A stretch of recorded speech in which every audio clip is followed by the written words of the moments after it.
بسم الله الرحمن الرحيم إن الحمد لله نحمده ونستعينه ونستغفره ونعوذ بالله من شرور أنفسنا ومن سيئات أعمالنا من يهده الله فلا مضل له ومن يضلل فلا هادي له أشهد أن لا إله إلا الله وحده لا شريك له وأشهد أن محمدا عبده ورسوله بلغ الرسالة وأدى الأمانة ونصح الأمة فتركهم على محجة البيداء ليلها كنهارها لا يزيغ عنها إلا هالك وبعد السلام عليكم ورحمة الله وبركاته.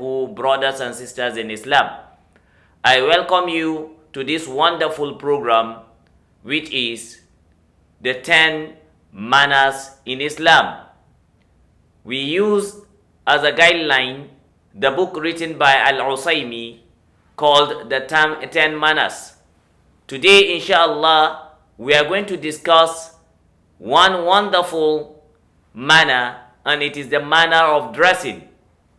Allah subhanahu wa ta'ala had legislated for us the way and manner in which we need to dress. Naturally in man normally wants to cover his nakedness. Just like Allah subhanahu wa ta'ala told us about our parents, that is Adam and Hawa, when they ate from the forbidden fruit. They now tend to their aura, their nakedness now became obvious to them. And then they started running in trying to cover their private parts. Allah subhanahu wa ta'ala says, فَأَكَلَا مِنْهَا. They then ate from the forbidden fruit. فَبَدَتْ لَهُمَا سَوْآتِهِمَا. And then their nakedness became apparent for them.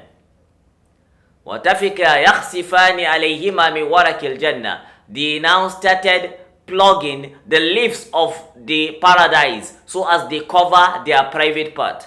Meaning it's natural in man that man wants to cover his private part so as he doesn't expose the private part to others.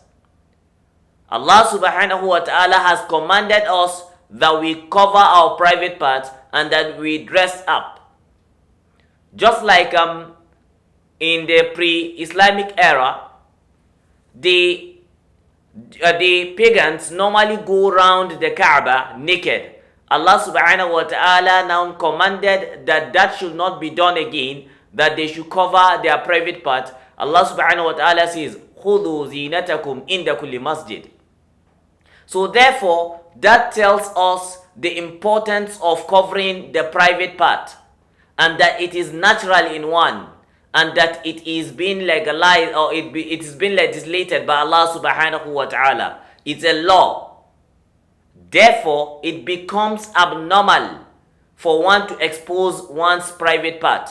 It becomes haram, illegal, for one to expose one's private part. The clothing is a blessing amongst the blessings of Allah subhanahu wa ta'ala to humanity. Allah subhanahu wa ta'ala says, يا بني آدم قد أنزلنا عليكم لباسا يواري سوءتكم وريشا ولباس التقوى ذلك خير ذلك من آيات الله لعلكم تذكرون. Allah subhanahu wa ta'ala says, O children of Adam, قد أنزلنا عليكم لباسا. Indeed, we have revealed, we have brought down for you raiments, garments, clothing. قَدْ أَنزَلْنَا عَلَيْكُمْ لِبَاسًا يُوَارِي سَوْآتَكُمْ, that you use in covering your nakedness. Warisha, and the adornment and the cloth of adornment. He said, وَلِبَاسُ التَّقْوَى, the clothing of piety, ذَلِكَ خَيْرٌ, is best. You observe here, Allah subhanahu wa ta'ala told us that the clothing itself is a blessing amongst the blessing of Allah subhanahu wa ta'ala, that Allah have revealed, that Allah have brought down for humanity so as human could cover their nakedness. That we stated earlier on that naturally, it's natural in man that man wants to cover his nakedness. So Allah subhanahu wa ta'ala blessed us with the clothing. And Allah now reminded us, just like we always try to cover ourselves, then with clothing, we are very much careful and cautious about our clothing, about our appearance, then we should be much more careful with regards the clothing of the mind, which is piety. Now, here, that tells us the importance of clothing, and then that the clothing is a blessing amongst the blessings of Allah subhanahu wa ta'ala to humanity. It's here that we try to now discuss an important topic, as we stated earlier on, and that's the manners of clothing. Don't forget, we use as a guideline to our discussion the 10 manners written by Al-Usaymi. In his book, he stated the 10th manner as the manners of clothing, which he mentioned about 5 things. The first, which is that you should try to wear things that are fine, things that are beautiful. Secondly, he mentioned that the best is that it's a white attire. Thirdly, that it should not be beneath your ankle. And then fourth, that you should start wearing your clothing with the right. And then lastly, that while removing your clothing, you should start with the left. These are the things Malan mentioned in this book, but we are going to try to elaborate more so as we get more understanding to the clothing and the attire in Islam. Now first, it's very important to note that in Islam does not have a specific attire, a specific gown. But then what Islam has is guidelines and principles that guide one's clothing. Now, if such principles and guidelines are being followed, then it is now lawful for one to dress so long as that dressing does not contravene such principles.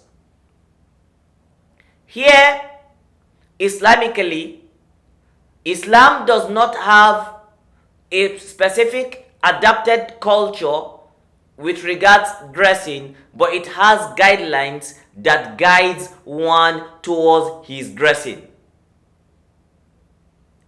Now, these guidelines, a cloth originally as a ruling, whether culture or clothing, which is part of the culture, have an original ruling, which is that all kinds of clothes are lawful.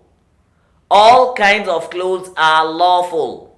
Allah says that I have brought down for you garments, clothing, raiments, that you cover your nude, your nakedness. So long as such thing is a cloth, originally it is lawful.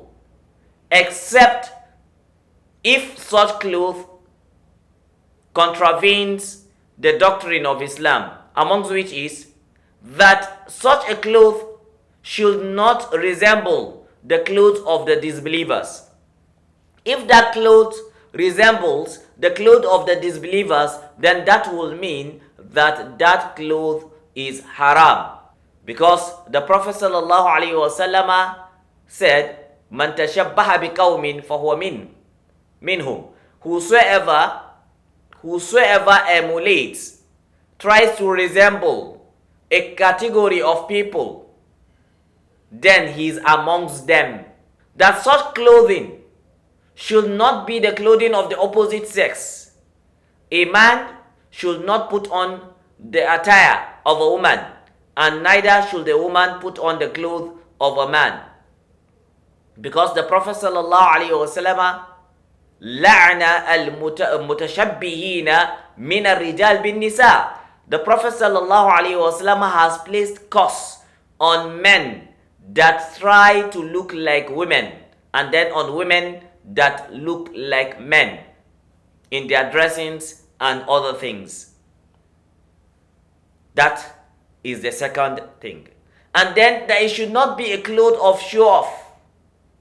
that one should not show off in his dressing.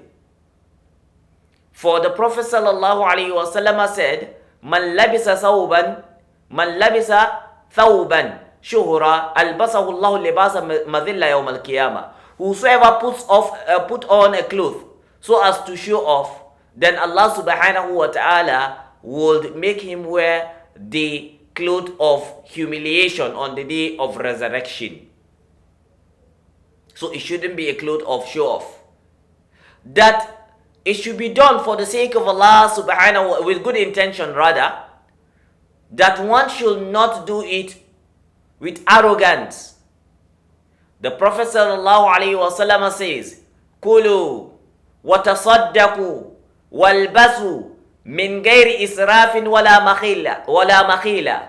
That kulu, eat, give out charity, eat and then feed the poor, and then wear your clothing, so long as there's no extravagance in it and there is no arrogance.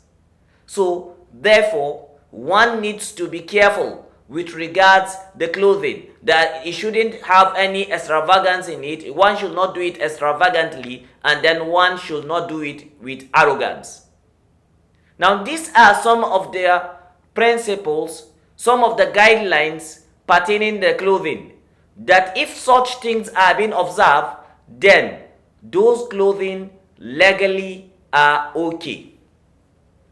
But if such clothing are not being observed, then it's going to be a problem. It's going to have a problem. It means that that is haram.